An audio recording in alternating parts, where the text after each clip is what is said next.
ఓం నమో వెంకటేశాయ. భక్తులందరికీ శ్రీవారి సేవ ఎలా చేయాలని చాలామందికి కొన్ని డౌట్స్ ఉన్నాయండి. ఆ డౌట్ని క్లారిఫై చేయడానికి ఈ చిన్న వీడియో చేస్తున్నాను. ఈ టీటీడీ వారికి సంబంధించి ఒక వెబ్సైట్ ఉందండి. అది గూగుల్ ప్లే స్టోర్లో www.tirumala.org అని ఉంటుంది. ఈ యాప్ని డౌన్లోడ్ చేసుకోండి. డౌన్లోడ్ చేసుకుంటే టీటీడీ పేజ్ ఓపెన్ అవుతుందన్నమాట. దాన్ని జూమ్ చేస్తే పైన ఆన్లైన్ సర్వీస్ అని ఉంటుంది.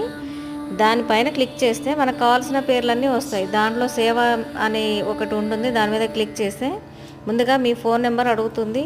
మీ ఫోన్ నెంబర్ ద్వారా ఓటీపీ వస్తుంది. ఆ ఓటీపీ ద్వారా లాగిన్ అవ్వండి. లాగిన్ చేస్తే మీకు ఇలా ఒక పేజ్ వస్తుంది. దాని ద్వారా మీరు అన్నీ కన్ఫర్మ్ చేసుకోవచ్చండి. మీకు ఇలాంటి సేవ కలగాలని, దేవదేవుడి ఆశీస్సులు మీకు అందాలని కోరుకుంటూ ఓం నమో వెంకటేశాయ. మీకు కూడా సేవ కలగాలని మనస్ఫూర్తిగా కోరుకుంటున్నాను.